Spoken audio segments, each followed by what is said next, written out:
everybody. Thank you so much for showing up today. We've got a special episode.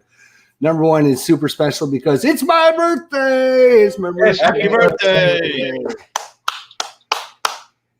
So let's drink to that. Cheers, everybody. Let's have a great episode here. Cheers. And we're also going to have a great episode because we have a new co-host today joining us. Tony couldn't make it this week, but we have the one, the only, Mr. Hermann Luttman. And we have... I am honored. Thank you very much. And we have a very, very special guest. The first time on our show, the venerable Mr. Mark Walker. Hey! Golf clap. He does, doesn't he? He does. Oh, Mo's here already, huh? Oh, Mo. Yeah. Mo is here and ready to rock and roll with us today. So thank you all for joining us. We got Wardrobe in the house as well. All right, JT. All right, Tony is not able to make it today, so we have an official co-host, not a guest. He is an official co-host. That's right, Mark Hermann. So let's go around the table. How is everyone doing today? I am doing well. Thank you for asking. I'm doing fantastic. I should have brought my cigar inside, but I just finished it up before we started. I was making some buildings for Fallout Wasteland Warfare. Nice. Ooh, Really nice. And you, Ruff? Not too bad.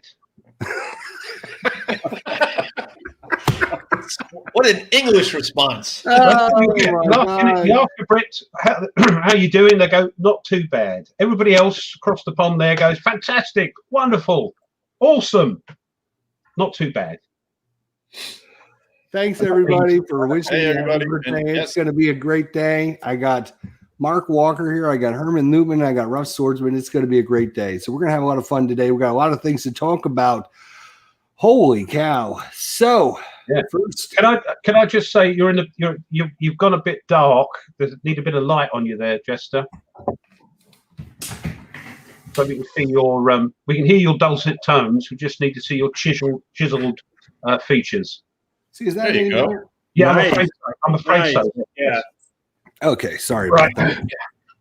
Sorry about that. All right. So, what's the week that was? Anything new? Anything interesting? Anything special going on? Nope, nothing at all. Nothing at all? No. Nothing at all?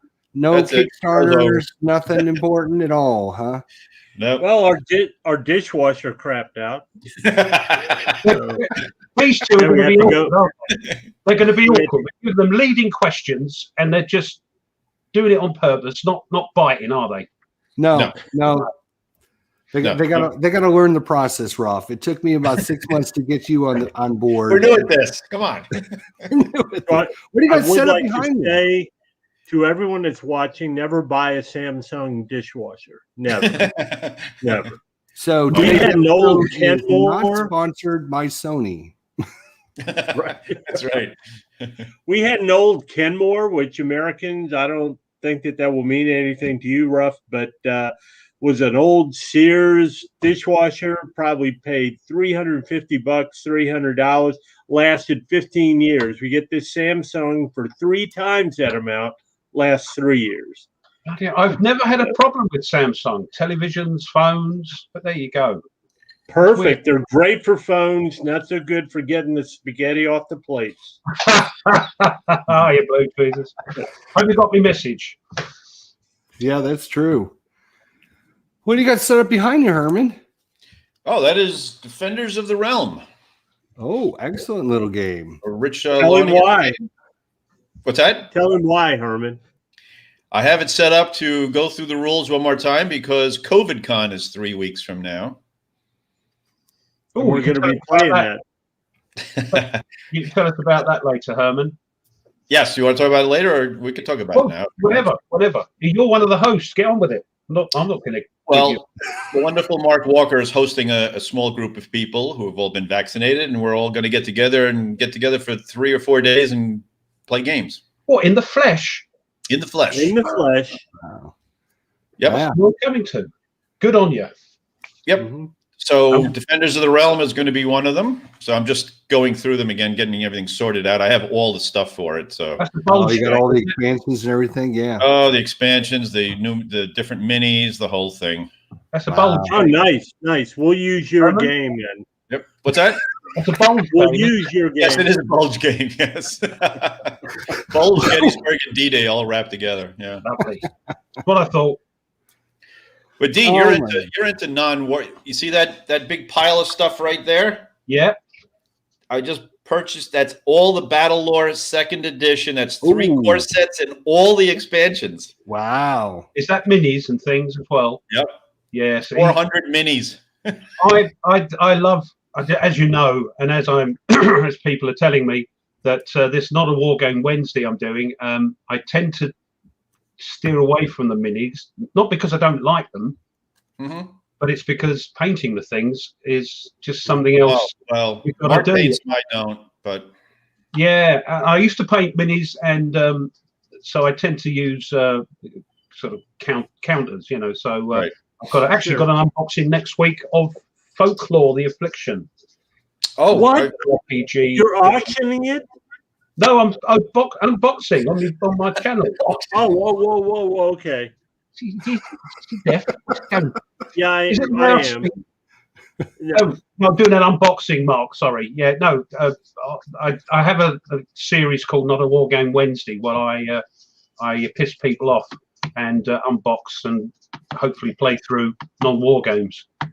See, because of I have that. to watch that.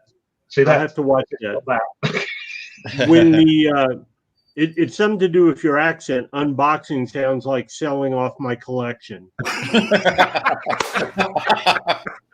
don't know. Oh my God. That's See how this is funny. going. Well, I think Mark Don't go to Walker's the going to. Affliction.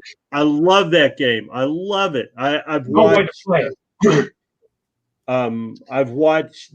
The only bad thing about Folklore is after you're about a third of the way into any one of the journals or something, there are so many modifiers for your characters. It's really hard to remember them all when you get into combat. Mm-hmm. Yeah, you forget to add Otherwise, it's do beautiful. that. Yeah. Well, Mark and I have found out over the years that with that we kind really of story. like dudes on a map games, right? Mm-hmm. Absolutely. Sci-fi, fantasy, whatever. Dudes on a Yeah. map is just kind of cool. And that's So- the thing. I'll play anything that tickles me fancy, you know. And I Right. won't play ones where you grow corn or build a railroad. Yeah. Not at the moment. Exactly. Those are true Euros. Yes. But I'll play science fiction. I'll play, you know, Alien Legacy. I'll play, you know, Shadows Killforth. I'll play this. I'll play that. And at the moment, I've got D-Day Peleliu on the table. 'Cause like an idiot, I did a That's Butterfield's game, right? Butterfield, yeah. Mhm. Like an idiot, I did a poll. I thought I'll ask, you know, the guys and girls, you know, what should I play next? Because let them decide. And I got over 100 votes back on different places I put the poll, and it appears that D-Day Peleliu is the winner. So I thought I better get it out and have a little go through and have a little read and all that. And then I remembered I'm colorblind. So yeah, but so what I'm going to do as well is do a video on how I have got round that as a colorblind wargamer with some games that use color as their main thing, and this does, of course. So a couple of little tricks that might be of use to other people that haven't sussed them out or you know, Right. put off playing it because they're colorblind. Well, some of those circles are tough to see even if you're not colorblind. I mean, Yeah. They are. Yeah. I played D-Day, whatever that one was called. I think John Butterfield is just a brilliant designer. You Yep. need to take a deep breath and be patient with the rules. But it's not that the rules are counterintuitive. You just have to take the time to learn them. I played D-Day. I want to say I played it maybe 5-6 times. So he's great, and one of my favorite. Yep, there it is. Yeah, is that it? Okay. Omaha. Yeah, Oh, D-Day at Omaha Beach, right? That must be the second edition. I don't think mine looked like that. The cover, but Yeah, that is the re-release edition. Yes. One of my favourite games is a John Butterfield game. It's RAF. Battle of Britain. RAF, right. I knew you were going to say that. I knew you were going to say that. It's brilliant. Me too, but with me, it's Battle Hymn. God, I love that game. I love that game. The storytelling, I thought it was great. Mm-hmm. Guys, you've got to convince me to try and get into American Civil War, because I must be the only guy here and in the chat, apart from Mo. I think Mo, a similar sort of thing. It's not that Most more into moderns, right? You've got to convince me, because somebody's got this new game coming out. I can't remember for the life of me what it's called, or who's publishing it, or who's designed it. It's some Hermann Luttman or something. Luttman, yes. Yeah. By the way, I want Mike to put me in as a U-boat commander. What's he done now? Oh, look at that. look at that. Wow. It's like we rehearsed it. High tech. That looks like a cool game. Who did this one? Yeah. Yeah, but they got a British narrator. That will determine. Yeah, I know. But it's, a most whenever feared you know, epic two-player You see, war I the could talk like English that just as sound well. so much authoritative. 3 days of this decisive clash. The Black Swan ACW operating system is specifically designed to handle the larger scale battle and provide a challenging, constantly developing battle situation. A most fearful sacrifice, the 3 days of Gettysburg. A game designed by Hermann Luttman, published by Mark H. Walker. A flying pig game. Hey, You mispronounced my name. That is awesome. That is awesome. I can talk like that as well. The 3 days at Gettysburg. Oh, it sounds. What it sounds the hell great. are you thinking? Putting a British dude doing the commentation Yeah, for a Civil War I know. game, Mark? Come on! I know. I told you it's Colonel Fremantle. Yeah, I Oh told my I told you that. God! 3 Well, days. you know, we use this Swedish videographer for all of our games, and I love. He used an American in one of the videos. I didn't really like it. The guy just had a weak voice, and this dude, I just love the way he sounds. So he asked me too, and I asked Herm. I said, "Hey, this is a Brit doing this, and he just sounds so good. He makes you want to buy the game. He sounds like he knows what he's talking He about." does sound good. It's just like one of those things that stick out. We need He a sounds- southern It does. accent. It He does. may be the reason that the Kickstarter is doing so well, Mark. Yeah. And I'm cheaper.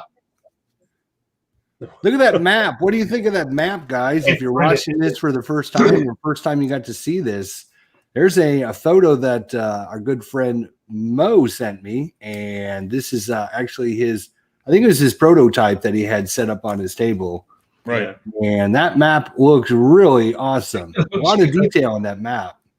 Yep. There's And this rocks Mr. and Barber, trees. Mr. Barber map. I do, even though I'm not into ACW, these maps are just gorgeous, I think, anyway. Yeah, and they're not as difficult to play on as No. it first appears. So convince me, guys, why I should like American Civil War game. Is it the way the battles are conducted? Is it the the weapons? Is it this? Is it that? I think it's the personalities, the characters that were the commanders. They're just unique individuals, and they all fought together in the Mexican War in the same units, and then now they're facing each other. There's a certain pride with all these units to their states, North and South. Yeah. It's just a different dynamic. I don't know how to explain it. But But you got iconic battles like Gettysburg and Shiloh and Antietam, and I mean, it goes on and on and on. Yeah. These are all great stories to game out, and they have great narrative to them. And you do a very good job of bringing out that narrative. Oh, thank you. I would say that if it wasn't even my game. I mean, you know how I feel about you as a designer. You suck. But no, but Herm knows the high regard I hold him in. What I like is that the story and the feel that I get. I haven't played A Most Fearful Sacrifice. I've played The Devil's to Pay, and the feel that I get from the combat, it's not a defender eliminated. It's not a simple combat resolution. It's simple to play, but it's not simple in the results. And it feels to me like what a Civil War game should feel like. And that's what I really like about it. And Herm is great at, we're both big believers in the chaos of battle, and that you most accurately depict the battle by showing the craziness and the chaos that happens. And Herm's system does a great job of that. So I remember somebody saying in some of the battles, it wasn't very organized. Suddenly, a load of soldiers were suddenly rushed towards, and the commanders going, "What are they doing? Stop them!" They just sort of do things at the spur of the moment. Yeah, I think wargamers have a strange. Well, not all wargamers. A lot of wargamers don't realize how complex and obscure the battlefield actually is, right? And I mean, if you read enough military history, you get that story all the time, right? And I've said before, one of the things I didn't like about the previous games I played is that they never felt like they evolved like the military history books that I was reading. So things weren't happening in the games as they happened historically. Like you said, all of a sudden a regiment will decide they think they're being outflanked when they're not, but that happened all the time. And one of the cool factors that went into the design is Fred Manzo, one of my developers. He went to a lecture by John Priest, and John Priest talked about that how modern military thinkers don't realize how obscured a battlefield became in that era because of all the smoke being emitted from the muskets and the cannons. This battlefield became totally smoke-filled. So that translates into the units and the commanders not knowing what's going on and mistaking friendly units for enemy for friendly, shooting at their own guys, making maneuvers that didn't make any sense or wouldn't make any sense in a war game setting, but made sense at the time on the battlefield, according to their judgment. So that kind of stuff has to be injected into a game. And luckily the blind sword system, the way it's constructed, it's historical chaos. So things that will happen, you're not going to have the Martians land in the middle of the game. Like that. But these are all things that happen on a real Civil War battlefield. They work their way in there. And I just give people pieces of the story so they can construct their own detailed narrative of what happened. So that's the whole theory on how, why blind swords and now the new Black Swan system does what it does. That's what's great about it, because even though it's chaos and random, it's chaotic and random to what might have happened at that time. It's, as you say, the Martians don't land, but something might have happened that could have happened that will throw the battle in a completely different direction, or something else will happen. So it's all stuff that maybe you don't expect to happen, or as a gamer, you're going to have to think about making, expecting it. But it's stuff that would have happened on the battlefield and that commanders would have had to deal with. Yeah. To their frustration, and a lot of that includes something bad happening to the enemy and being in a position to take advantage of it. That's all about planning, or if something bad happens to you and as a player that something's eventually bad going to happen, what is my plan B if something bad does happen? No, it's you have to convince me. Do an English Civil War one. So it looks like we got 9 days left on this one. So it's winding down already. Can you believe that? Yeah. It seems like it just got up. Literally just a week ago, but it's already down to 9 days. 3-week run, Mark, right? It was 3 weeks. Yeah, more or less 3 weeks. I think it was like 25 days, something like that. But that's something, and Herman and I talked about that when we were on Moe's, when we were on Whiskey Charlie. Kickstarter has evolved, and you see companies that are very, very successful, like Simon, doing 7-day Kickstarters with no stretch goals and one pledge level and raising 1.4 million. Now, we aren't Simon, we just don't have that kind of reach, but those ideas are still germane to what we're doing. It doesn't, you have this dead period in the middle of the Kickstarter, and you want to try to compress that dead period as much as possible to maximize your bang for your buck, so to speak. So that's why we've gone with shorter Kickstarters, and we'll probably continue to shorten them, probably go to 3 weeks, something like that. I think 3 weeks, everybody that wants to know about the Kickstarter will know. Right. What about people outside the US for postage, shipping, things like that?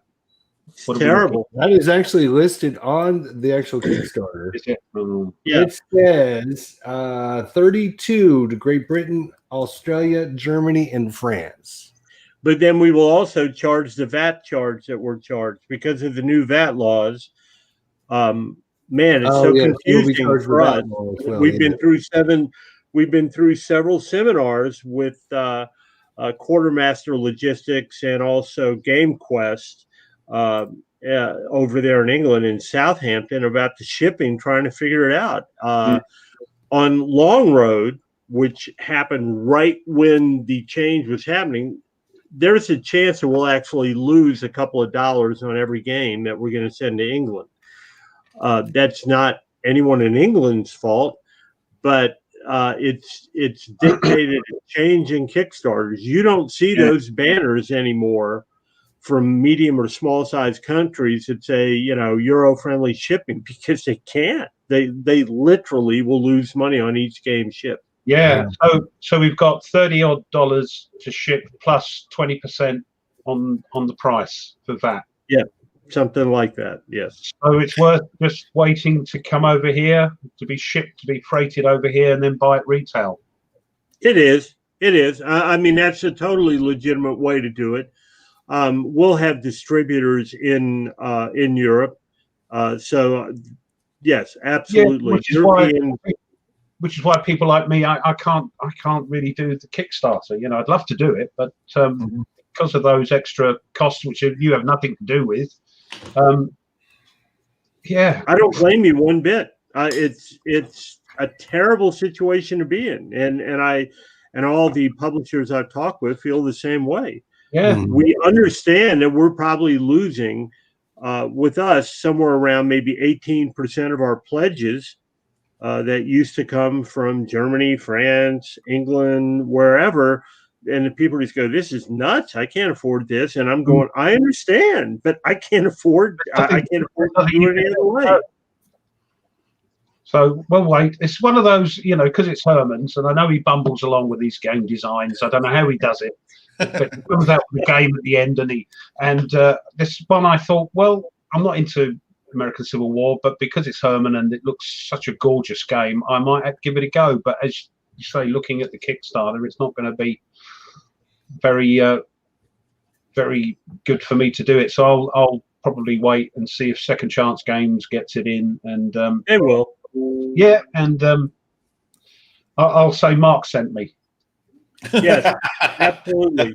They'll say, okay, that's 20% more. That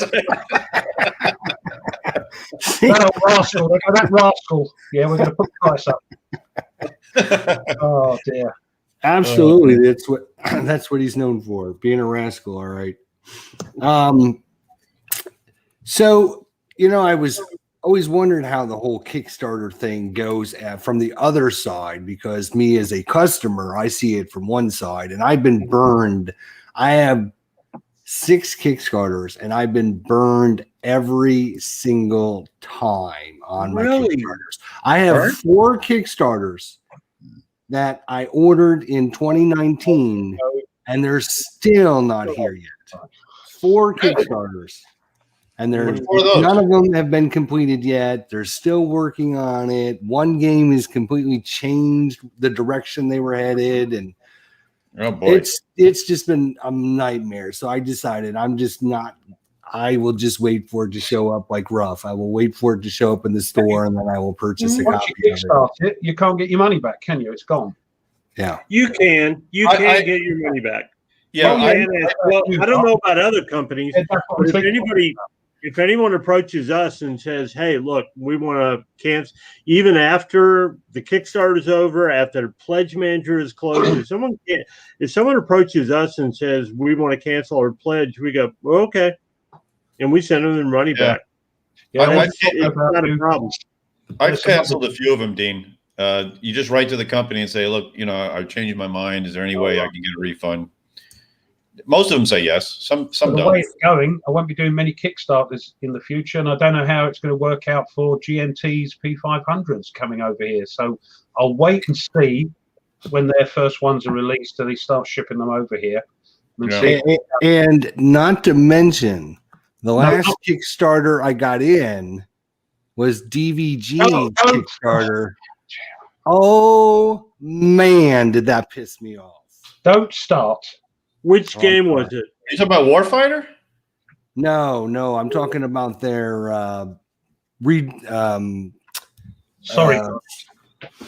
Tiger Leader, Field Commander Nimitz, and Thunderbolt Apache Leader combo re-release of those 3 games. Yet to mention. No, I wasn't even aware of that one. So yeah. Well, here's the issue I ran into, because here we go. Right. Sorry, Herman. Sorry, Mark. So this is what arrived. Right. So you can clearly see that the back of these 2 cards are not the same color. Oh, those are supposed to be the same. Those are supposed to be the same card. Oh, yes. These are supposed to be the same card. And let's examine, how would you like to get your Kickstarter back and have half the cards different colors than what they're supposed to be? You got to sleeve them with. I spent $300 on the Kickstarter so I can get all 3 of the new updated games, and I bought all the expansions, and this is what I received. Now you wonder why I'm not a big Kickstarter fan. Yeah. Because now their answer is going to be, after contacting DVG, blah, blah, blah, going through like 6-month process of nothing coming out of them. Now they've decided they're going to reprint the mistakes, but you got to pay to get the update back to, shipped to you. So, yeah, I know it's your birthday, but we have special guests here. Oh dear, oh Lord, poor old Tony. Sorry, Tony. That's our other co-host, Mark. Okay. Oh dear. So, anyways, that's my claim to fame on Kickstarters. Yeah. Well, there are some that know how to do it and some that don't. And yeah. Well, I would say in general, I don't know that I've done a DVG Kickstarter.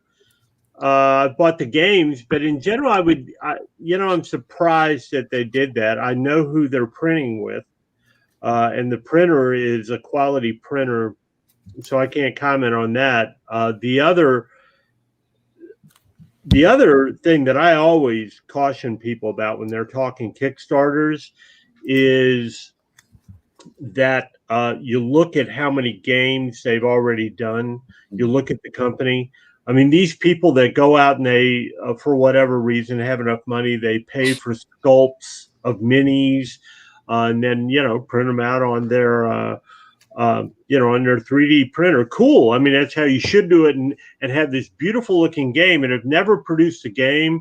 I shy away from that because I'm telling you, it is difficult to go from here's our great idea with some pretty graphics to here's the game you play. It's very difficult. Mm-hmm. And so I'm always leery of that. Don't start him on that. It's my birthday. We can talk about whatever we want. I'll tell you what, just put, with your deck of cards that are different colours, deal from the bottom. Deal from the bottom. Oh my God. Yeah. That is the most ridiculous answer I've ever heard in my entire lifetime. It's almost as bad as, hey, I know we sent you crap, but I'll tell you what, we'll fix it as long as you pay for the fix. Anyway, Mark, talk to me about how it all started. I don't know much about Flying Pig. The only thing, not that I don't know, but I haven't got many Flying Pig games. The only Flying Pig game I've got is, who designed it? It's called Crowgit or something. Crowgit. Claude Hammer. Crowbar. And that's the only game I've got, and it's brilliant. And I did a playthrough of it, but it was sent to me, and I, out of the blue, because I contacted you actually, is it? His name begins with an A. Was it Adrian Eddie. or something? Huh? Was it Eddie? Eddie does our marketing. Eddie Carlson. It might have been. And I said, look, my subscribers like to see blah blah blah. He said, great, love your stuff, but we can't do it. And I said, that's fair enough. I understand where you're coming from. Mm-hmm. And then next week, I got one sent. Oh, that sounds like us. But it was sent from. We never know what we're doing. I'm pleased. I'm so pleased. But it was sent from what they call it, the companies that ship stuff. Well, to you, it would have come from Game Quest in Southampton. Yes. Yeah. So you must have had second thoughts. So that's that. I was scratching my head for ages. I wasn't, worried because it was brilliant. Got the game. We just don't know what we're doing. That's great. I'll ask again. I mean, that's it basically. I mean, people think there's some big company behind the scene here. There are a few of us, but that kind of stuff happens all the time. And I'm glad you got a copy of the game. That's great. Brilliant. Thank you for it. If it was you guys did it by mistake, I thank you from the bottom of my heart because it's a brilliant game and the playthrough was fun. And people enjoyed it, so that's the main thing, I suppose. Next time I'll send a list. Okay, sounds good. What I was going to ask you, Mark, is how did it all start? Because again, from where we are now, where did it all begin? Well, it began with I used to own Lock and Load Publishing. Right, you probably know that, yeah. And so when I sold that to David, I worked with him for about a year. And then when I stopped that, he was gracious enough to not put in a non-compete clause. So I was able to go right ahead and start a second game company. So I started Flying Pig Games, I guess, when was it? I don't know, December 2014 with Night of Man, which is a war game set in a sci-fi universe. So I was sure that was going to go for $100 million, right? Everybody loves it. And unfortunately, I hit the sweet spot where war gamers think it's not war gamey enough, and science fiction people go, where are the minis? So that did okay. I mean, the Kickstarter funded and all that, but it didn't do any great shakes. And then I hooked up with Shane Logan, who has become a great friend of mine, the designer and the artist for Old School Tactical. And we did that. That went really well. 65, which is kind of my squad level game that's a card-based game, came after that. Put it out right. Yeah. That's better. Yes. And I met Herm through Tiny Battle. At that point, Mary Holland was running Tiny Battle for me. From Hollandspiel. Right. Yeah, right. And she contacted Herm, I think. Is that right, Herm? Yes, I think so. Right, God. hold on. And Hold on. Somebody that knows nothing about. So you started Flying Pig Games. Where did you get that name from? well, let me strip down On. and I'll show you. Uh-oh. Uh-oh. Dean, be careful what you ask for, Dean. Cue the slow jazz music. Boom, boom, boom, boom, boom, boom, You don't get this on Whiskey, boom, boom, boom. Whiskey Charlie, do you? No, I got it from my arm. Oh, there you Right go. there. Oh, you've had that. So you've had that a long time, yeah? No, I had it at the same time I started Flying Pig Games. So anyway, to answer your question, people say, well, that'll happen when pigs fly. So I just thought, Mark will start another game company when pigs fly. And so I did. And that's where I came up with that name. So you had Flying Pig first. Did you then do Tiny Battle Publishing, or did that happen at the same time? No, it was after Flying Pig, and there was a real reason for that. I noticed that there were a lot of companies doing folio games, and I noticed a lot of people would have questions like, well, is this a folio game or is this a box game?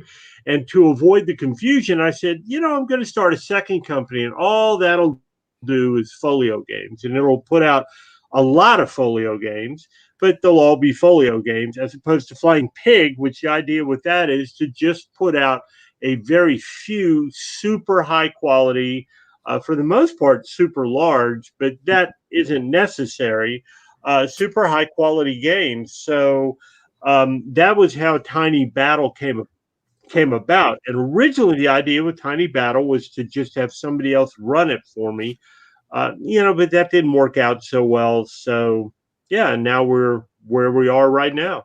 Wow. Did I answer your question or beat around the bush? No, that's great, because again, there must be people like me who have heard, of course, of Flying Pig and Tiny Battle, but because we've not had you on the show before, I need to know, and people need to know how it all started, and why you got involved with this reprobate.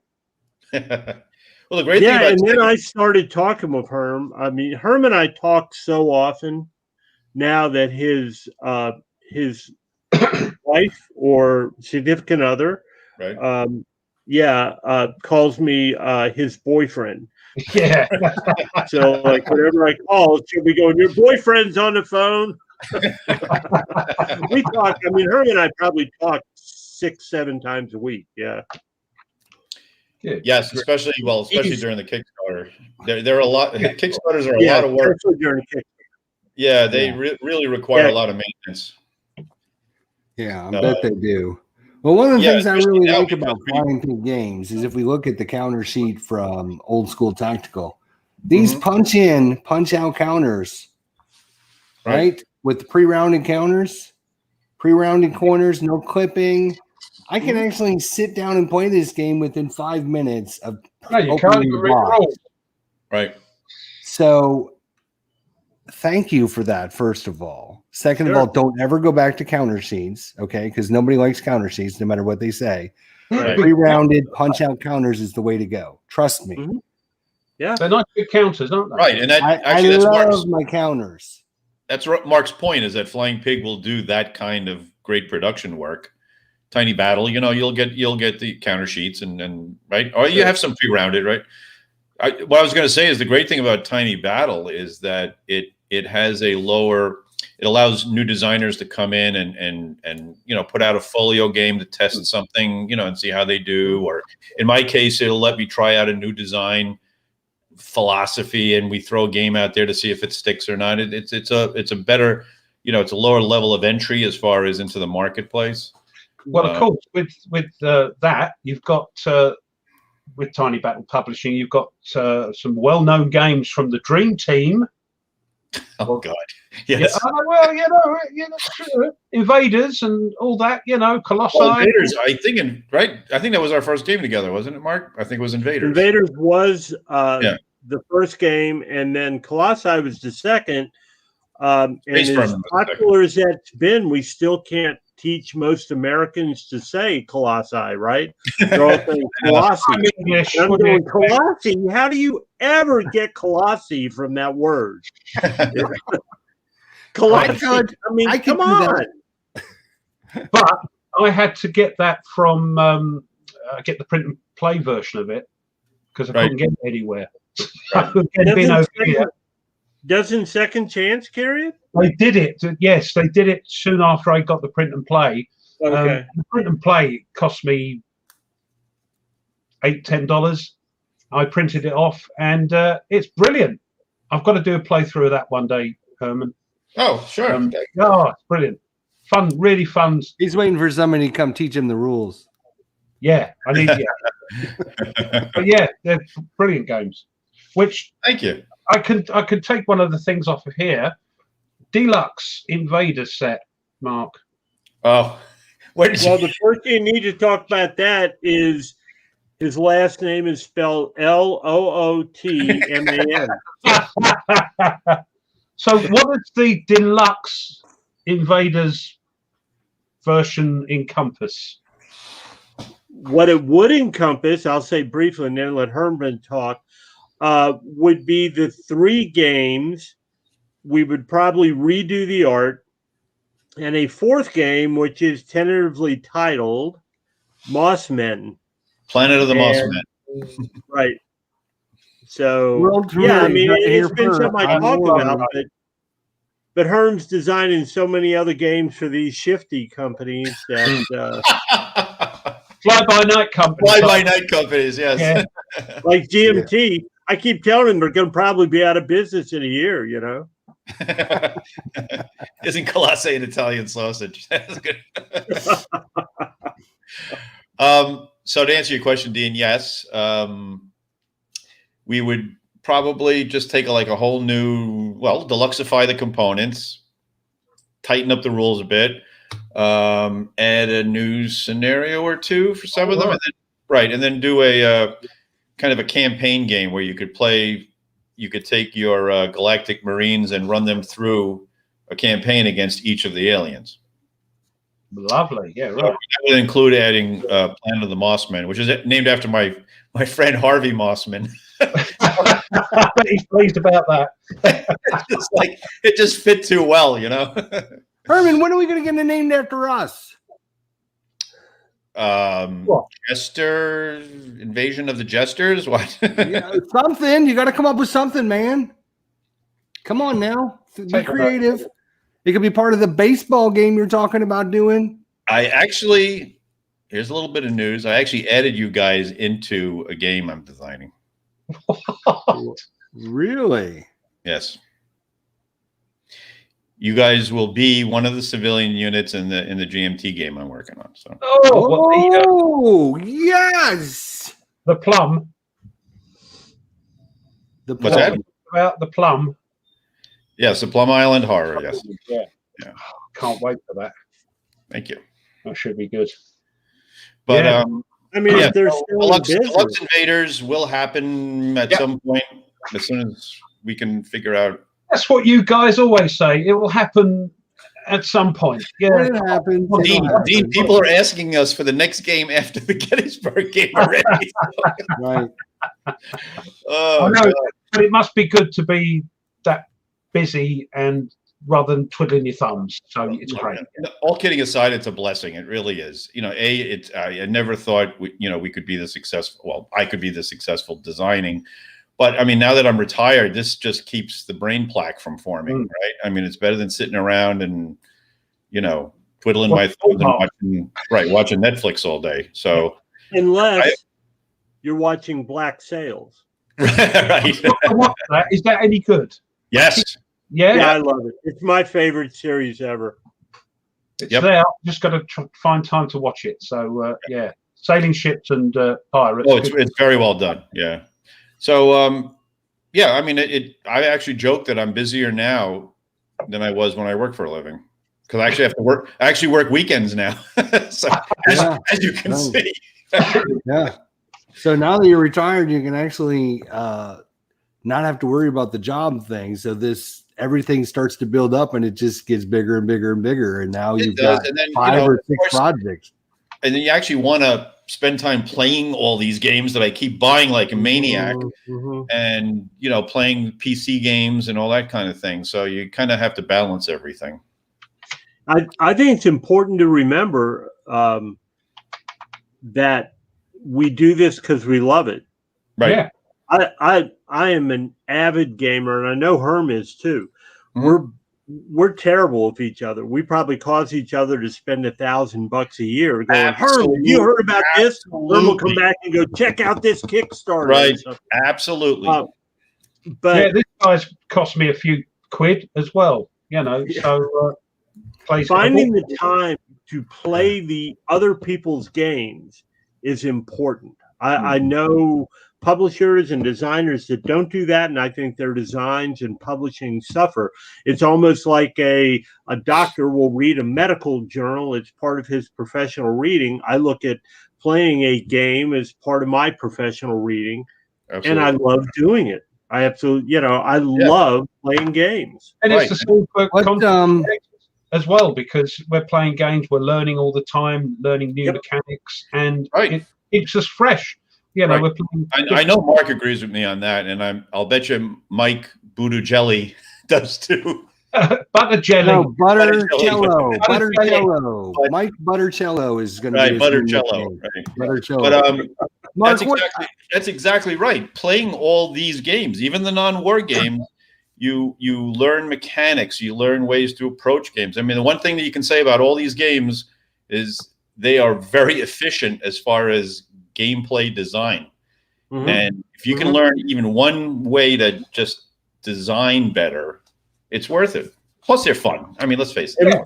Herm, wouldn't you say that especially the non-war games, you learn more cool mechanics? With me, that's what I find is that the non-war games, and maybe it's because they aren't restricted by war, but I find that I learn more cool mechanics that I say, man, I could use that in this game or that game or for this thing.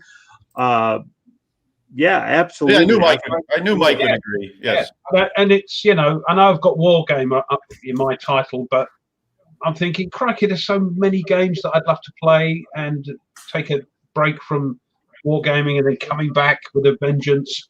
But what you said about playing other games that's not the first time I've heard it, from a designer. That's exactly right. The problem with historical war games is you're confined by history, right? People expect certain things. You can only think of so many ways to do historical things. And I love them. And honestly, that's why we play a lot of fantasy games, because the thing with fantasy or science fiction is it's wide open, even design wise. I love designing these games because you can just be a designer. You don't have to worry about, units morales. Did you historically accurately rate this unit? Et cetera, et cetera. Once in a while, that laser gun be a 1d6 when it should be a 1d8? Right. Well, or is the receiver on the right side of the machine gun? I don't even know what piece that is that we had on the wrong side of the machine gun. It's somebody. I don't know. I've never shot. Well, I have shot. I've shot a 50 cal off the back of USS America, but I just want to say quickly that Old Chestnut just made a comment that I actually read that book. It was the Stephen King book On Writing. I believe it was called On Writing. I think it was. And that influenced me. If you want to be a good writer, you have to read. And if you want to be a good designer, you have to play. Yeah. Right. Totally agree. Yep. What's your favorite non-war game, Mark? We asked Herman when he was on first time, and he got some very cool answer. Favorite non-war game? Yeah, I'm going to say, although there are many, I'm going to say The Others. I knew it. I was going to guess that I would have won a prize. The Others. You get a free game from publishing. Yeah, The Others is a CMON game, a horror CMON game. It's really horror. Hold on. He's going to look that up right now. I'm trying to look it up. No, I can't find it. Oh, God, the others. It's Another about game I have 3 all years the stuff. old, I think. What's that? It's about 3 years old, something like that. 2017, I would guess. Yeah, at least I My think. goodness, it's expensive. Is it? 74. The others, Seven Sins. Is that like expansions and things? Yeah. I think that's a There are subtitle. 7 sins you can play against. The base game has maybe 3 of them. I just think it's a fun game. It uses a lot of interesting mechanics.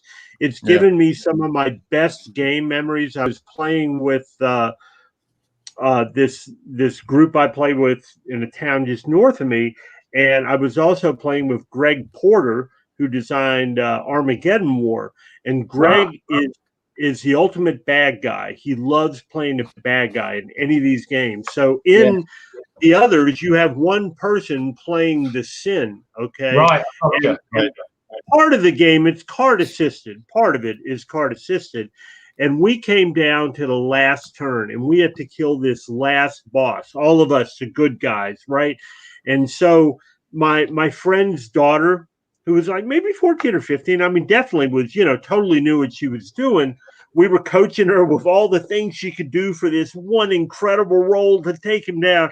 And she rolled the dice and got exactly what she needed to kill the guy. We're all going, yeah. And Greg flips over a card that says roll again. Oh my God. And she didn't make the second roll. But the thing is, Mark, you've remembered that. That's the thing we were talking about the other day. The things that happen in games. And that's why luck is important in games. Yeah, because you remember it. Good point. Yeah. Our whole Very good last point. episode, we normally focus in on one subject, Mark, and last week it was, how does war games handle luck, and should there be luck in war games, or should it be built on strategy and stuff? We had a very lively discussion. Herman wasn't here to voice his opinion. So Herman, tell us about luck in war games. What's your thoughts? Oh, come on. I go beyond luck, right? I go into total chaos, but And that's why I mean, what Mark just described is exactly, well, from a game point of view, what Mark just described is exactly right. If you don't have luck, you don't get those moments that Mark still remembers years down the road. Right? Exactly. And it doesn't happen often, but when it does. Right. But as you guys so eloquently said last week, it's also part of history, military history, is luck. Right? Oh, yeah. Napoleon always said he'd rather have a lucky general than a good general, right? Right. So, I mean, and again, we talked about reading before. The more military history you read, the more you realize how good and bad luck works into these military situations. Right.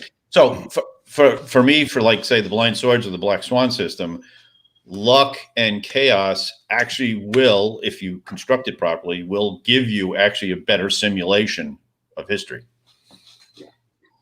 Yes. Yeah. Right. Absolutely. Yeah, I think I agree.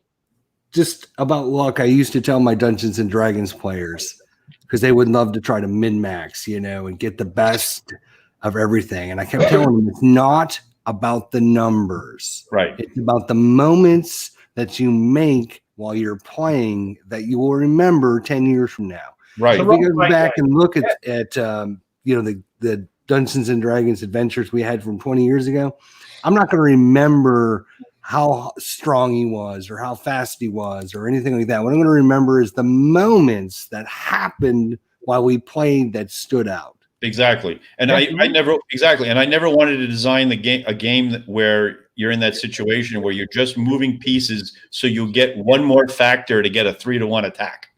Right. Because then you're maneuvering pieces unrealistically, right? Right. You're just trying to get that extra table. But then some people love that, and that's cool, But for me, no, I'm not saying you're right. Exactly. Yeah, there are love games there for those kind of people. Right. For people that like that, there are games out there for that. Yeah. And Let me ask y'all something, okay? Hmm?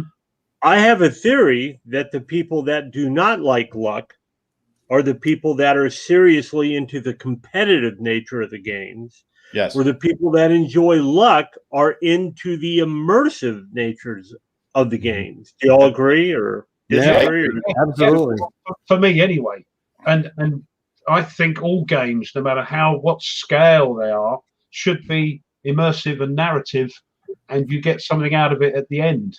You know, be Right. it great dice rolls, be it you've learned something. Yeah, they should all be immersive, regardless of the scale, regardless of the game. And that's why I would never want one of my games to be in a tournament. And that's why I've never joined tournaments at conventions. Because to me, like, the tournament games are games that people have mastered. I remember a friend of mine back in the 90s or late 80s ruined Russian campaign for me because he had it so studied to the point where it was like chess-like. So I couldn't enjoy Russian campaign just to play the game. It became this is the opening gambit of the game, and I'm going to go play this in a tournament because if I do X, Y, Z, I'll win. Well, I would never join a tournament I couldn't cheat in. Exactly. That's my philosophy.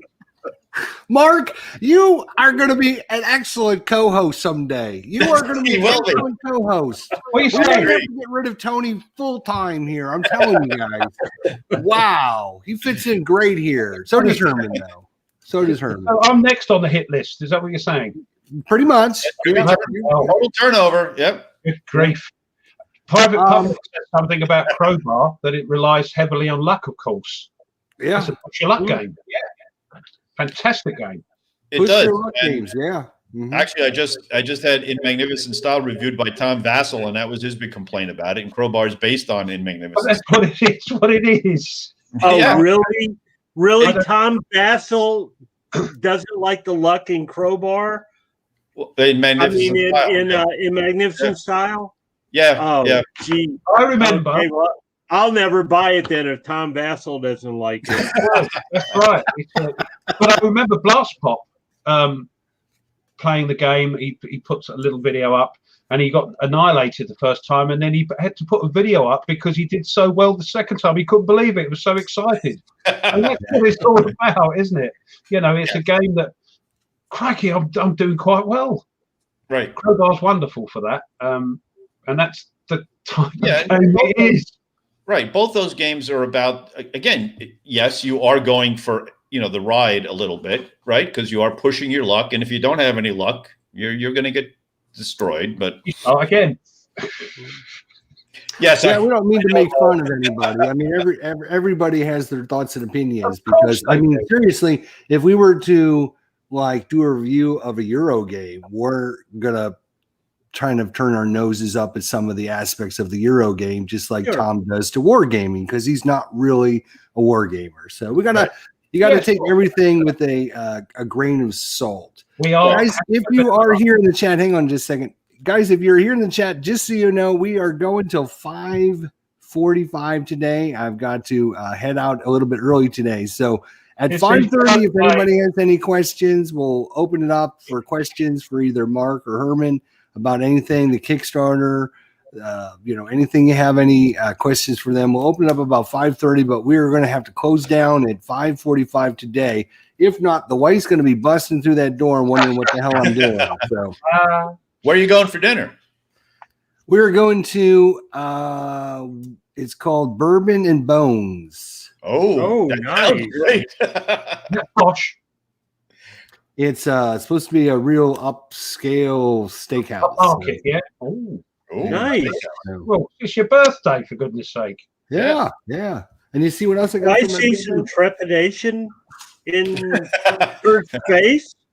We saw all that. We watched all that. You did a Not a War Game Wednesday, didn't you? See, I got your package, Mark. I got your package. Yeah. What is that? That's all these Kaplunk stuff, whatever it's called. No, that's a new package. Yeah, the Clank stuff he opened already. It hasn't been opened, yeah. Oh, it's not the one you opened because that was another one. No. Okay. Yeah, Can I ask Mark a question about something about OST? Now, I've not played it. I don't know much about it. Hint. But you're doing the second edition, evidently, coming out in sort of June time. Yeah, absolutely. Yeah, So that's very astute of you. Yeah. Those aren't the words I used, but So you're probably asking what's different. I know what's different. Well, then what are you asking? I'm asking if it. Well, He just wants to see your expression. See, I've done my research, so I know what's different. I'm going to let you answer that, Bart. Oh, But it's going on Kickstarter, yeah?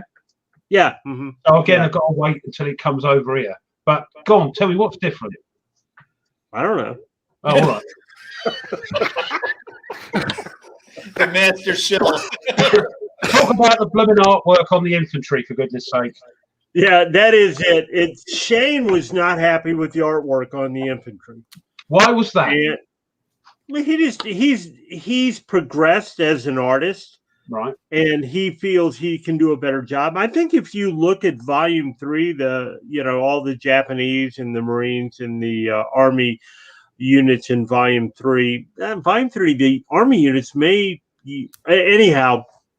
Okay, you will notice that they're better. They just look better. And he wants to go back and do that type of art for Volume 1. Plus, we'll be adding 2 more scenarios. I just talked with him last week. 2 more scenarios, and it'll have the latest rules and all that kind of stuff. And there may be of course, there'll be graphical updates to the charts because the charts have been updated since Volume 1. So it'll have all that kind of stuff to it. It'll have a new cover too. Won't have a German tank on, I guarantee you that. And that's it. Okay.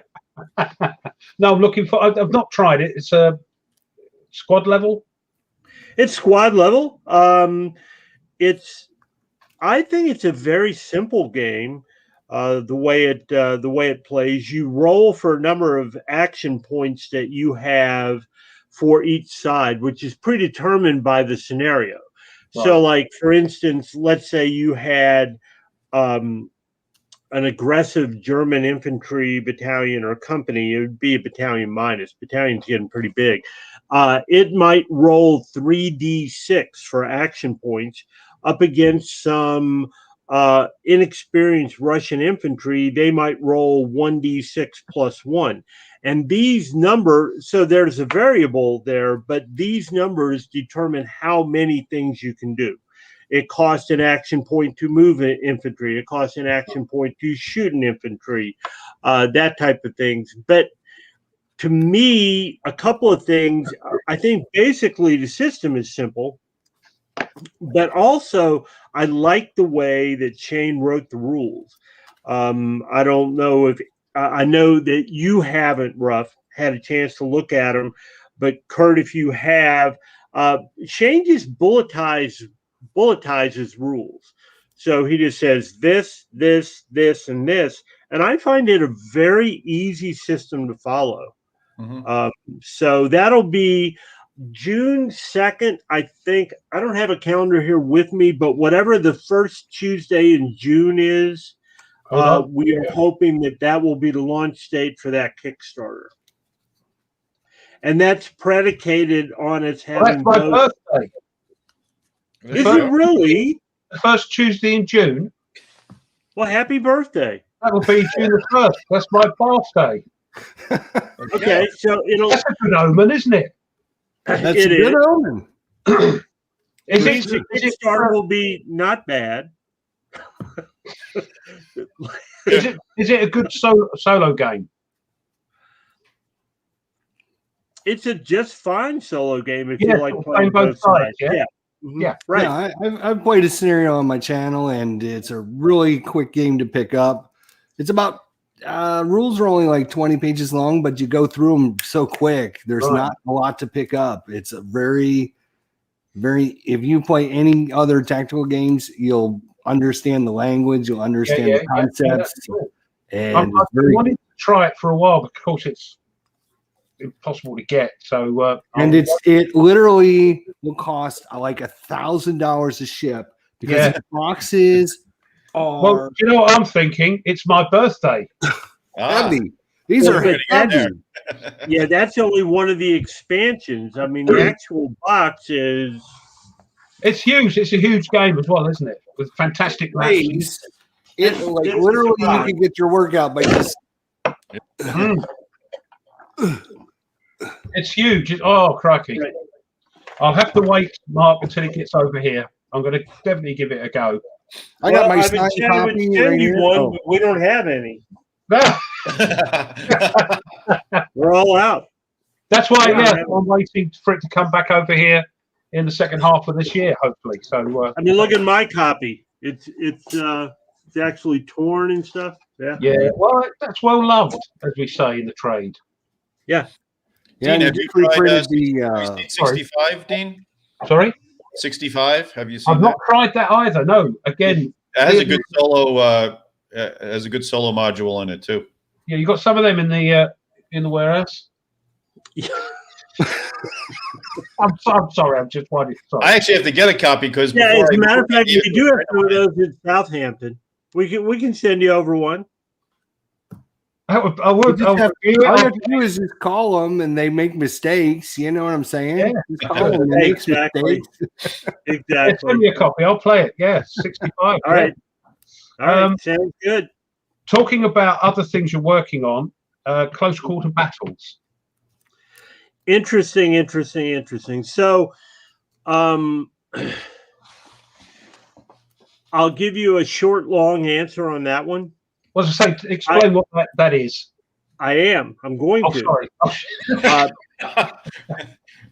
I only work with designers. Herman's already heard this, and if you listen to my show with Mo, I said it, but it's an important thing with me.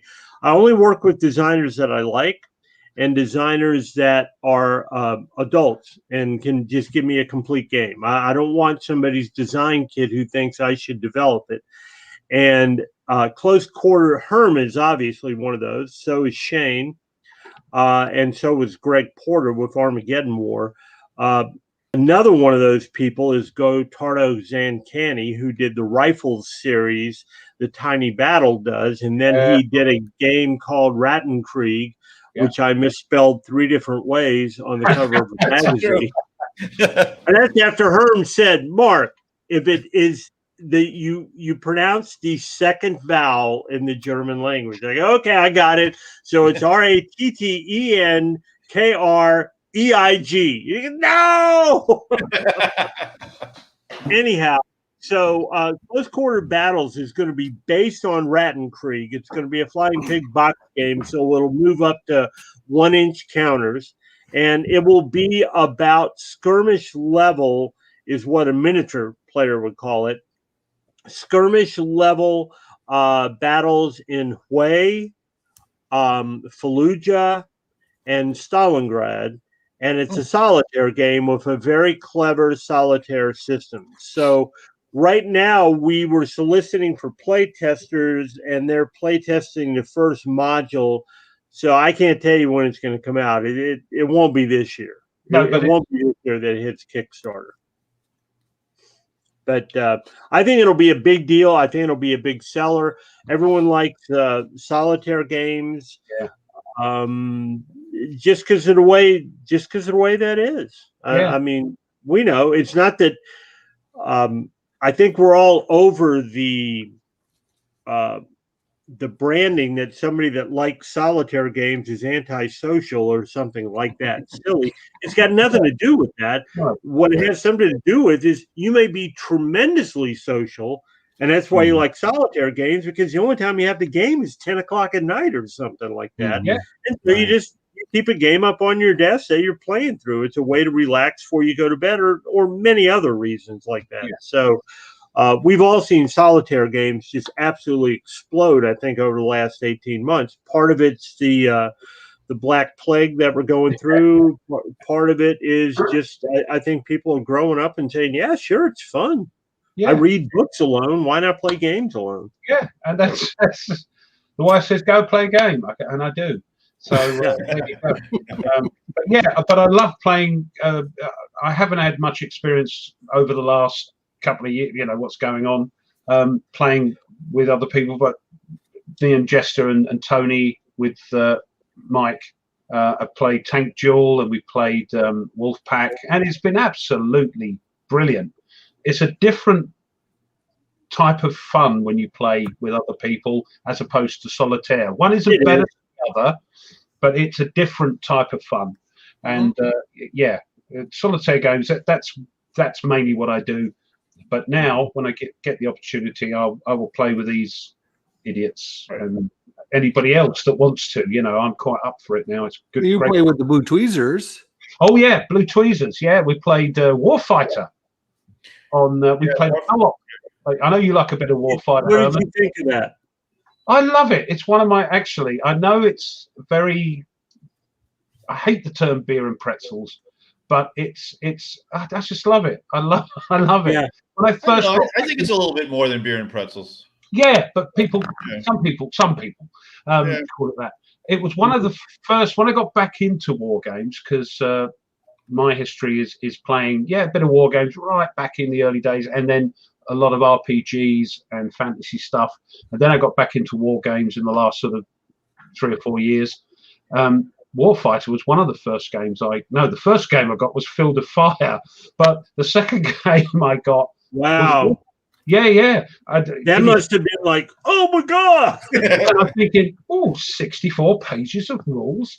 And then I got Warfighter, and just that was the first video I ever did on my channel was a Warfighter video.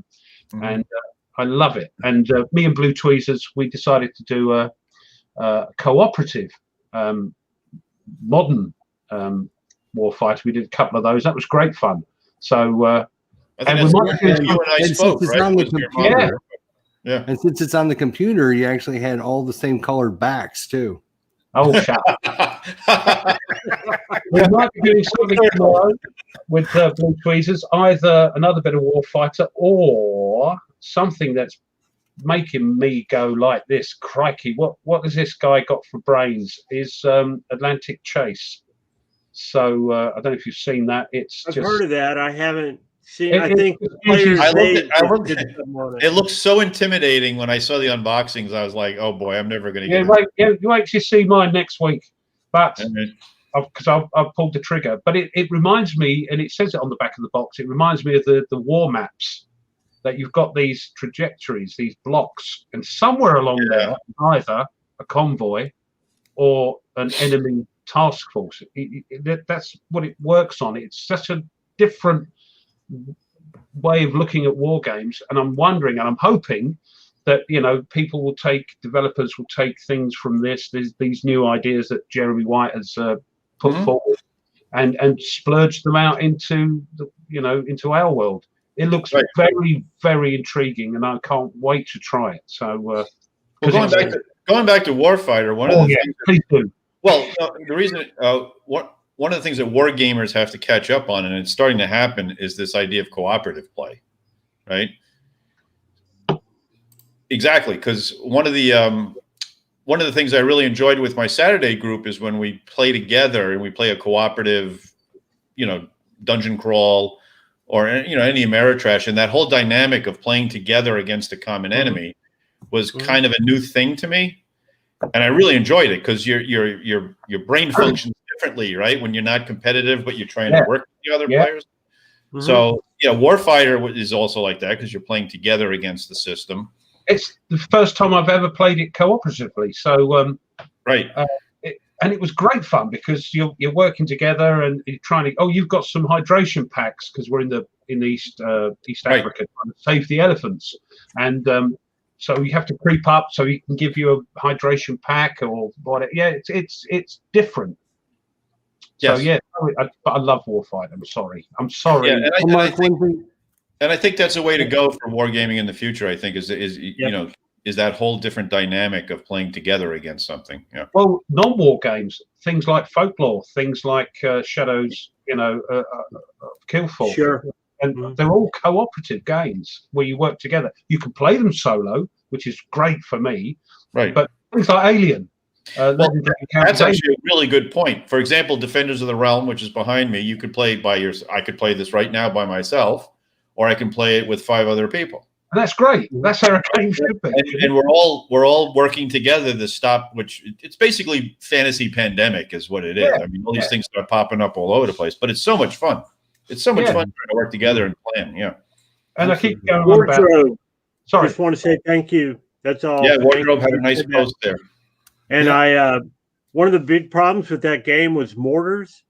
You used to get killed with mortars because, see, I'm this believer that mortars are awesome weapons, and that I may have overdone it in White Star Rising because they became a very effective anti-tank weapon, which is something I've fixed in the long road. Now mortars just do what they do, but they have a chance to do a critical hit. But sorry for interrupting. I just wanted to. That's brought me on to another thing. I know you're no longer part of Lock and Load, but Nations at War is one of my favorite games. Oh, good Lord, Mark! I love it. He loves everything. You just got to understand that, Mark. Well, I've got He loves everything. It doesn't matter what it is. He loves it. Well, I can't send you a copy of that. You'll have to talk to David here. No, I've got it. And Okay. yeah, I do have a shrink wrap copy, but it's the German copy. So it literally it's in German. Mark, I just thank you for I'm telling you, I just can't send it to you. Oh, you're sending me what's the name? He won't let it be. He loves everything. He wants everything. Well, for me, Dean, it was Mark's World at War. Which to me was the most brilliant modern system, certainly, that I've ever played. I like Full the Gap. I think that's fun too. I really do. I know some people don't, but Fulda from Compass. Compass, yeah. That uses what's it called? CSS. I don't know. I have it around here somewhere. Is it CSS? Is that what it's called? Company. I don't know. I don't know. Y'all know the game I'm talking about, though, right? Oh, you're not talking about also not Company even Combat System, the CCS, are you? Thank you. That's it. CCS, Company Combat. What does CCS stand for? Company I got you. Company Combat System. Combat System. Yes, thank you. Right. I remembered it first, so I get a prize. Oh, okay. It's my birthday. You get a Devils to Pay that you can give away on your show. I know we're gonna have an announcement for that coming up next week. We're gonna have a special announcement for that next week on a special copy.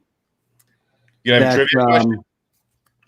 We got that game. Also, we're gonna. Herman has been kind enough that if you donate enough to the show, Herman's gonna come and fix you dinner one night.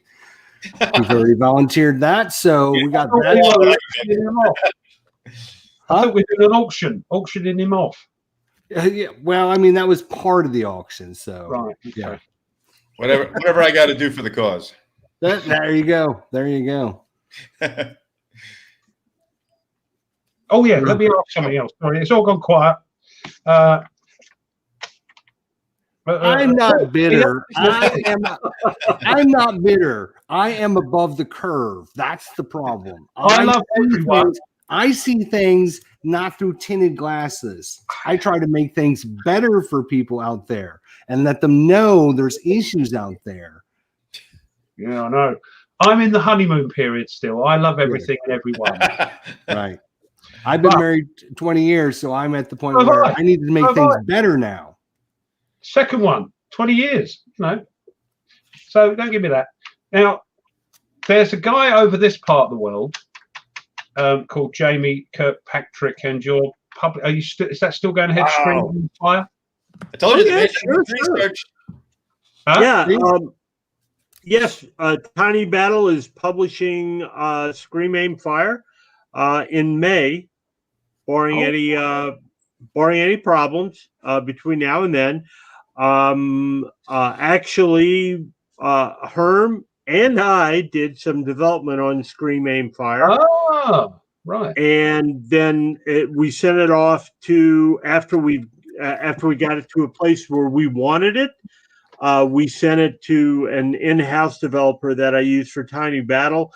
He's going through the scenarios, and I don't see any reason it won't be out in May. Looking forward to it. I know that Jamie just put the cover out on Facebook sometime in the last week or stuff. He asked if he could, and he's very excited about it. So am I. I bet he is. But it's a solo game as well, isn't it? Solitaire game. It is. World War II. Squad level, World War II. These scenarios are not historical. The setting is historical, and the weapons and stuff are historical. But the scenarios are just, well, I say just as if there's nothing wrong with that at all. The scenarios are American force meets a German force. American force is assaulting a German force. That type of deal. Very interesting. So it is at that level, isn't it? It's historical, but did it happen? Did it not? It's like anything, isn't it? It's it's good. JK War Games is his YouTube channel, so check him out. Another fellow Brit. Right. Yes, and the Blue Tweezers, as a matter of fact, had contacted me about a Vassal mod that we have for Long Road. He was going to do a playthrough of Long Road on his channel, so I'd love to see that soon. Hopefully he's watching this. You mentioned that. He's here. He's here. Yeah, he just posted just a minute ago, so I know he was on watching. So that's cool. What do you think about wargaming and integrating wargaming into the modern day times with electronics and Vassal, Tabletop Simulator, games that use apps now? If you were designing a board game and created an app where you did things on the board, you program that into the app, then had the app run the opponent, that would be something that's doable. I see that coming within a few years. Well, so what's your thought on how well and easy it'll be to get wargaming into the next century here? We've been doing things since 1970 the same way. In the last 10 years, things have started to better components, a lot better counters, better maps, more units, more everything, this, that, more games coming out. So it's kind of getting a new resurgence. How do we keep that moving forward? Well, the thing about the app for a game, for example, have you all heard of Mansions of Madness? Oh, yeah. Okay. So I've played that numerous times with my family and stuff, and you have to have, with Mansions of Madness, whatever version I have, you have to have the app. Now, the app makes it very daggone simple. I mean, you literally can break the components out and pretty much start playing. You need to refer to rule book sometimes. That's on the upside. It also adds a little bit of depth to the game and feel to the game. The downside is you have to have the app to play the game. But it adds some music as well, doesn't it? Like atmospheric music and everything, doesn't it? So it does have music. And that's the downside. That's the rub with that. I know Rob Oren talked about this, I don't know, about a month or two ago. He had just gotten some game that was also app dependent. And I think that's going to be a debate going forward. I think the end of the debate will be is that there will just be app dependent games because everyone is connected. Most people have an iPad. I don't know. There may be an app on the Google Play Store too. I don't know. I use my iPad for that.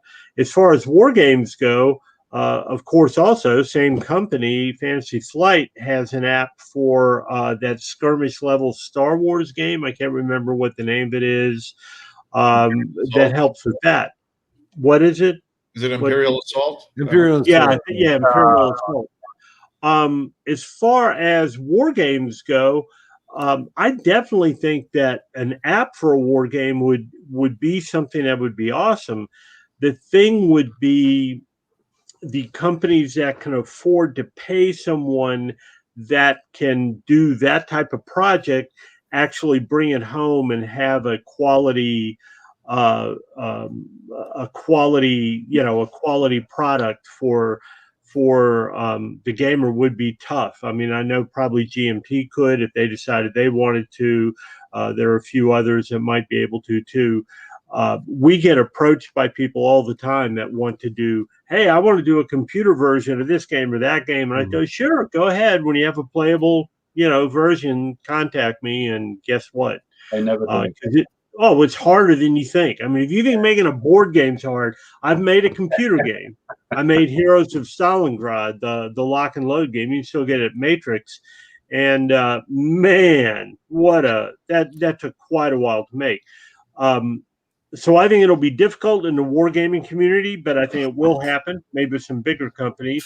As far as Vassal and Tabletop Simulator, I think they'll continue to grow. I also have mixed emotions on that and don't know any more than you guys do. My mixed emotions are awesome. If you're in the middle of nowhere and you want to play Tabletop Simulator, you want to play a game and you can hook up with someone in Germany and play, then I think that's awesome. Yeah. But by the same token, board games have their own appeal, and part of that is the cardboard and the tactile nature of it, and that type of stuff. So, Kurt, I'd have to say I don't know. Those are my thoughts, but I don't know. So I certainly don't know any more than y'all do. So you would be a great replacement for Tony, because when we ask Tony a question, he babbles for 5 minutes, and then we don't get anything out of it either. So I mean, I tell you what, though, I agree with Mark. Now, I kind of stay away from app-dependent games myself for the exact reason you just said. If I'm going to play a board game, I want to play a board game. I don't want to have the phone involved or the iPad involved at all. By the same token, I have learned to build modules on TTS. David Thompson's the one who told me about this. he's the man for that. Now I use it. I started using it exclusively for playtesting because as a designer, great for that. right? As a designer, instead of me building and cutting and pasting counters and maps, once you learn how to do it on TTS, you can edit that so much more quickly, right? So much easier. And now I can send it out and I can play with Fred or Harvey or Mark or you guys and say, hey, here's my new game. I want to play test it. So for playtesting purposes, I find Vassal I've never figured out for all these years. I can't figure out Vassal. Yeah. TTS for me is just makes more sense. And the funny thing about TTS is, of course, how much does it cost? Do you remember, Herm? Is it $9.99? I think $25 or something like that. Yeah, oh, did you really? Okay, I think it's 20, and occasionally it goes on sale for $9.99. Yeah. Right. Okay. Right. Yeah. So people complain. They'll go, I don't want to pay $20 for TTS. Yeah. And as they're saying that, someone's bringing in a box like that one Kurt just had of $500 worth of games. I won't pay $20 for TTS. Yeah. But I think that's the problem, isn't it? It's virtual. It's not yours. Yeah. It's that touchy-feely thing. Right. And that's what I'm saying. You know, for that specific purpose of either playtesting or maybe occasionally just getting together with people that you don't see and playing Warfighter, for example, or something like that on there is great. Yeah, I think great. Speaking of great, when you do a search for Heroes of Stalingrad on YouTube, you notice who's at the top of the list there? I don't know, some dude named ID Jester. I don't know how he got all his self-promotion again. Wow. Like literally most videos of Heroes of Stalingrad, me. Wow. Congratulations. Anyway, can I just say that you mentioned the man, Rob Oren, another one that's cost me bloody money. Yep. I just today played one of the games that he suggested with my girlfriend Nancy, Escape from Dark Castle. Yeah. Oh, yeah. It's the other one. She loves it. I'm like so happy. Yeah. The space one. You know, I think, thanks, Rob. And that's where Folklore came from and all the other bits and pieces. But my thoughts on apps is that, I know they add things, but will you be able to play Mansions of Madness in 10, 15 years' time? Exactly. That's the problem, right? I can pull out my old copy of Ambush. No, see. Well, will the company support the apps in 5 years? Okay, but here's most people say that, but they don't look at the other side of the coin, and that's what I do, right? I mean, you're right? The other side of the coin. I'm right? always the other side of the coin. Yep. 95 to 100% of what's on the app are just already the components that are in the game, and it just makes it easier for you to actually use the components by, instead of drawing from a deck of cards, you just hit a button and it draws that card up. So will it still be playable in 10 years? Yes, because you'll still have the actual cards that came in the game, but you'll have to actually shuffle the deck and use the deck. So the app just stays on your device. It's not sort of transmitted across and updated or whatever. Because if the company goes out of business, for instance, God forbid, the app will still be there.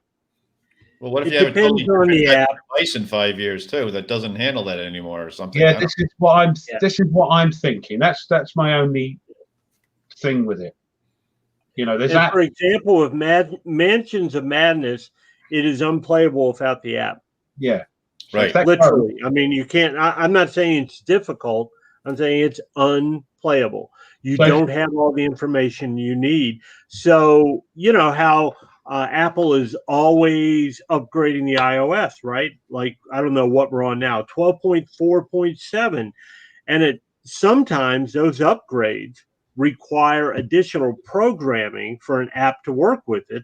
And if the publisher, in this case, Fantasy Flight, decides we just don't have time for that, and they stop supporting it, then you can no longer play your game of Mansions of Madness. That's what I'm saying. If it you know, whenever it is, you get it out of Granddad's attic and try and play it, you can't. Whereas you get you get old school tactical out, you can still play it. We'll play Tactics 2 today. Yeah, exactly. Yeah. And Rob Oren swears that's the best war game ever. Didn't he say that? He loves that. That's what I love about Rob. He is Mr. Positive. He is. Yeah, and I get told off for it. Yeah. I wonder why. Oh, God.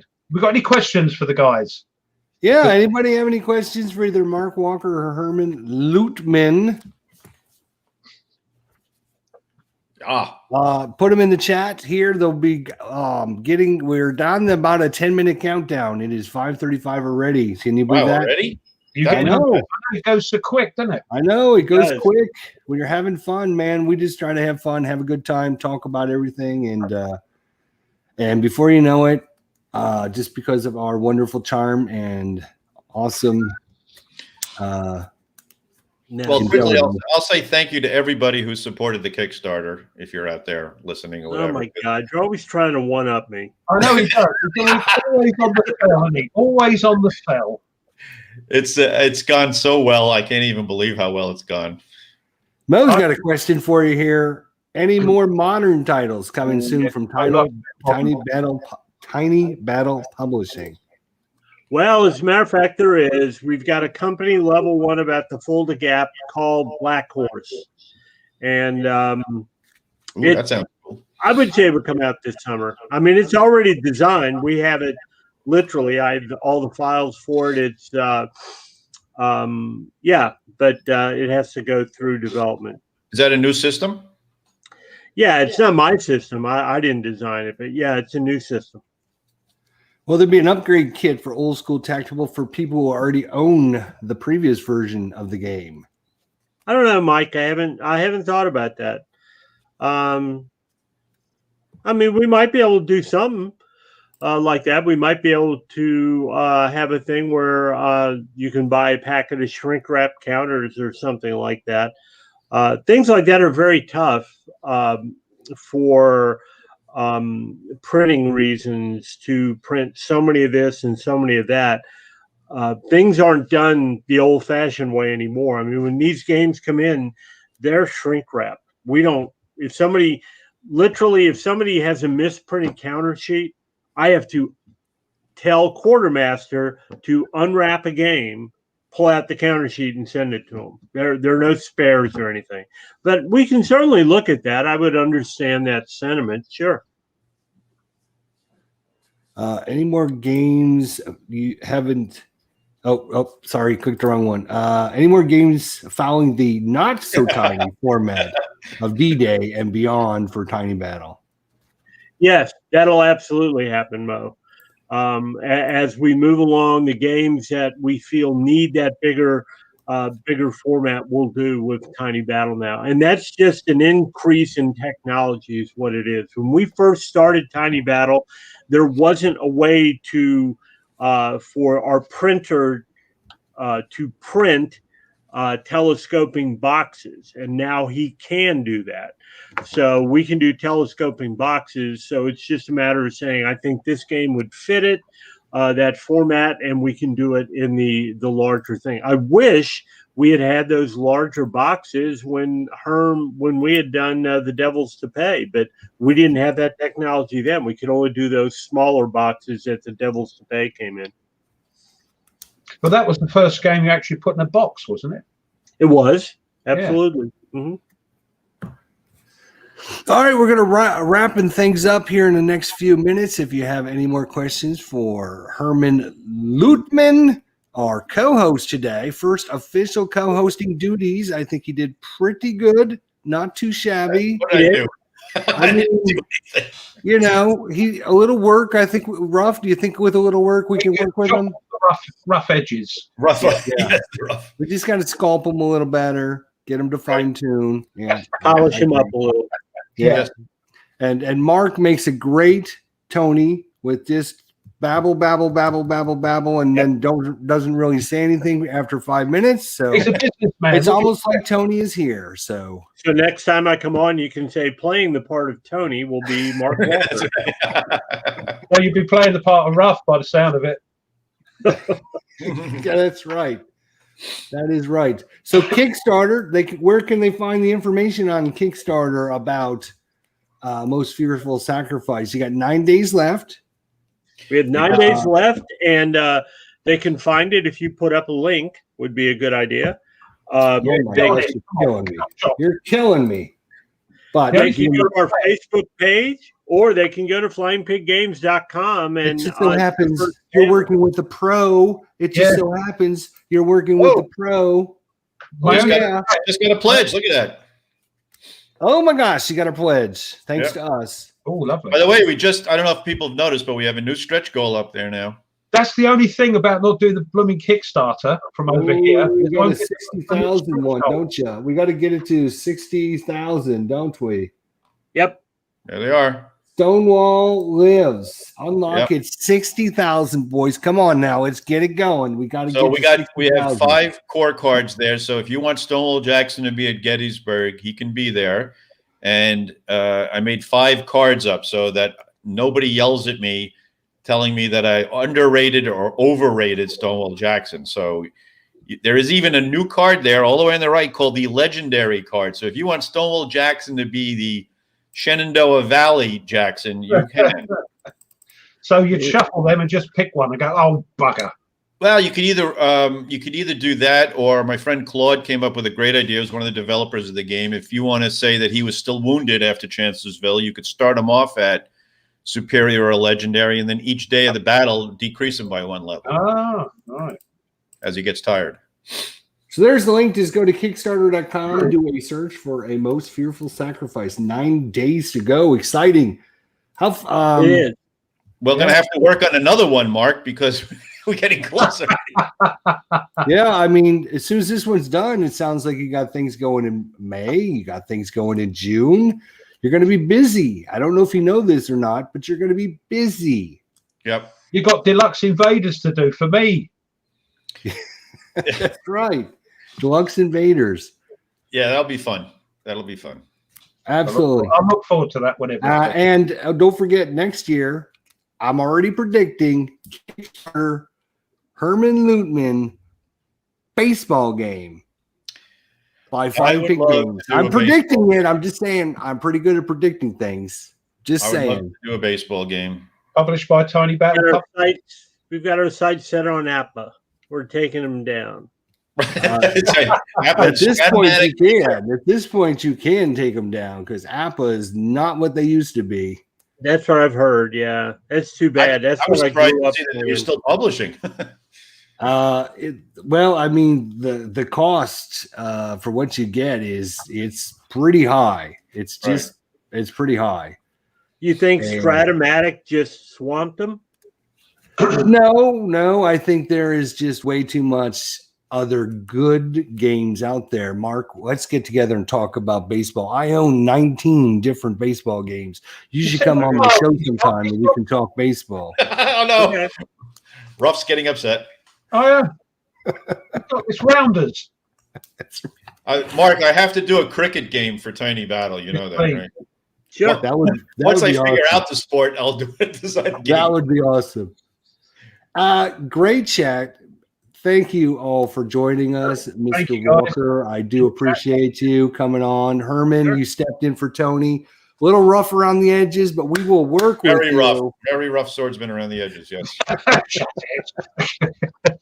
Well, I had a good time. We learned lots of good stuff. We got to talk and have a great time. And we love just hanging out with you guys, just finding out and just hearing other people's thoughts and opinions on things and just hearing the state of the games and hearing about war games and just the excitement that's in your voice really inspires everyone. Like literally right now, I'm like, oh, it's too bad I got to go to dinner because I wanted to set up my game on the table. Mark, it's a pleasure to meet you. And this is what I love about the community. They're so positive and welcoming and, lovely.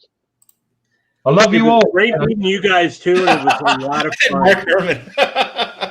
What? Did someone say bye, Mark Herman?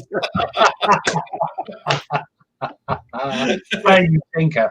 We get there. Yeah, absolutely. Well, everyone, don't forget next Saturday, 4:00 p.m. Eastern Standard Time, we'll have another episode of The War Room with myself and Ruff, and hopefully, Herman Luttman will be able to step in again for Tony. Sure, I believe Tony's not coming back for another week. So if he can put up with this again, and Mark, you're always welcome back anytime, man. Yes, I appreciate you coming on. I want to come back. It'll be fun. That's what they all say, but you know what? I never get any emails back. Why? Why is that? No, the point is they come off there and they think about it and they think, God, what have I done? Never That's again. not true. Herman literally sent me an email every day for like 2 weeks after we had him on. Every day I got an email. Wow. So I finally was like, He's keen. all right, you can come on again. God, leave me alone, dude. Yeah. We like keenness, don't we? Everyone have a good evening. We'll see y'all All next week. Bye. Thanks, See y'all bye. later. Bye.